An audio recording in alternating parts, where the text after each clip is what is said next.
Hello, my name is Heather Autry, and I'm going to be doing a review on the early history of the Sydney Opera House. The Sydney Opera House technically opened in 1879 as an open warehouse. The theatre underwent a series of renovations and reconstructions and was eventually condemned in 1900. English composer Eugene Goossens arrived in Sydney as the new conductor of the Sydney Symphony Orchestra and immediately drew attention to the need for an opera house. Goossens had spent the previous 20 years as a conductor of the Eastman Rochester Philharmonic Orchestra and the Cincinnati Symphony Orchestra. Both orchestras performed in purpose-built halls with seating capacities of 3,500.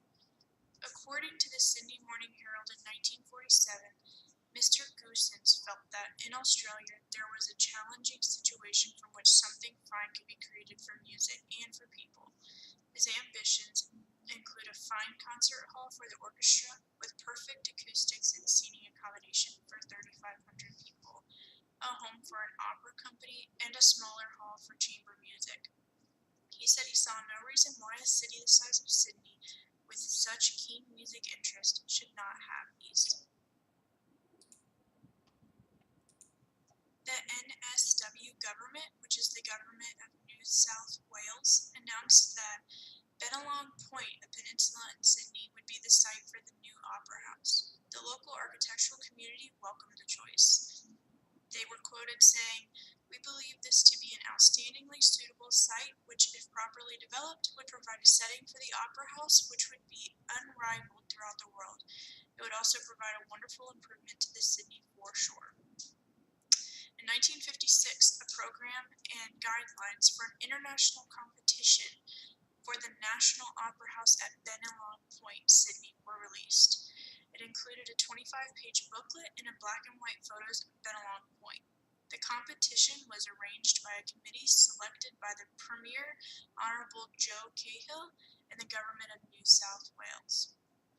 They said, "We want for Sydney to have the best opera house that can be built. This must mean an international competition. Apart from getting the best brains to ponder our problems, the worldwide interest centered on the Opera House of Sydney will be good advertisement for Australia." In December of 1956, the competition closed. A total number of 233 entries were received from 28 countries, including Australia, England, Germany, French Morocco, Iran, and Kenya. Scheme number 218 by Danish architect Bjørn Utzon is announced the winning entry. Judging was conducted over 10 days by 4 judges, one of which arrived late to the judging.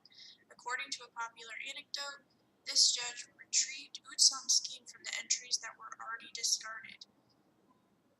Interviewed at the conclusion of judging, but before the announcement of the winning entry, one of the judges hinted that, "We looked for a monumental work, the opera house designed to be an imaginative thing." Utzon's sail-like sketches flew in the face of convention. The project was estimated to cost £35 million. Utzon hears the judge's decisions from his children, who ran through the forest to the railway station to meet him as he was coming home from work, and yelled to him that he had won. In 1957, Bjørn Utzon made his first trip to Sydney. He was there from July 29th to August 22nd, and he actually designed the Sydney Opera House without ever seeing it in person. He relied on the photographs, maps, and first-hand accounts. Utzon's original model was made in Denmark and flown to Sydney in mid-1957 for display at the town hall as the centerpiece for the establishment of the Opera House Lottery fundraising appeal. The model showed the original but structurally unrealizable free-form roof design. In February 1966, Utzon withdrew from the project. With bills mounting, Utzon submitted a letter of withdrawal to Davis Hughes, NSW Minister for Public Works. In March of 1966, public protest in support of Utzon. On March 3rd, 1,000 people marched on State Parliament House demanding Utzon's reinstatement. Patrick White, who later won the Nobel Prize for Literature, along with Australia's foremost architect Harry Sidler, present Premier Robert Askin with 3,000 signature petitions demanding Utzon's reinstatement. In April of 1966, Davis Hughes appoints a new panel of Australian architects to complete the Opera House. Peter Hall was in charge of design, D.S. Littlemore in charge of supervision, Lionel Todd in charge of documents, and E.H. Farmer, a chief architect of NSW and the chairman of the panel. In July 1973, guided tours began. To enable people to get to know the building before public performances commenced, guided tours were introduced 3 months in advance of inaugural performances, with over 500,000 people touring the complex during the period of July 1st, 1973 through June 30th, 1974. In July 1973, the Opera Theatre undergoes its first test performance. The first test operas were presented in the Opera Theatre by the Australian Opera Fall of the House of Usher by Larry Sitzky and Delgary by James Penberthy. In September 1973, the opening public performance at the Sydney Opera House. The first public performance, a production of Prokofie's War and Peace, is given in the Opera Theatre on Friday, September 28, 1973 by the Australia Opera. The inaugural presentation in the concert hall the following night is a Wagnerian program by the Sydney Symphony Orchestra. The orchestra is conducted by Charles Mackerras, and the Swedish soprano Birgit Nilsson is a soloist. The Old Tote Theatre Company, later to be the Sydney Theatre Company, resided in the Drama Theatre. It opened its first season in the house on October 2nd, 1973, with a performance of Shakespeare's Richard II.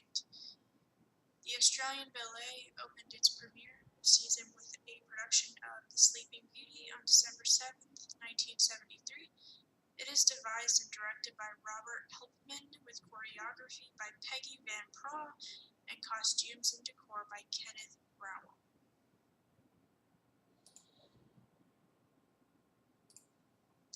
In January 2005, the studio of Bjorn Utzon, creating the Symphony Opera House.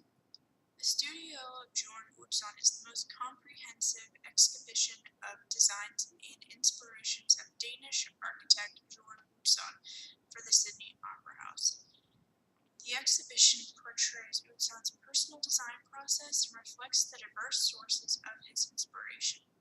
It includes many items which have not been exhibited previously, including his original competition drawings for Sydney Opera House and his final unreleased scenes for the Opera House's interiors, completed in 1966, shortly before he left Sydney.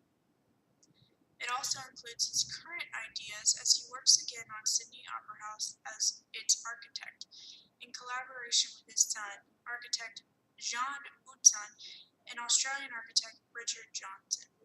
The exhibition was curated by Historic Houses Trust and exhibited at the Museum of Sydney.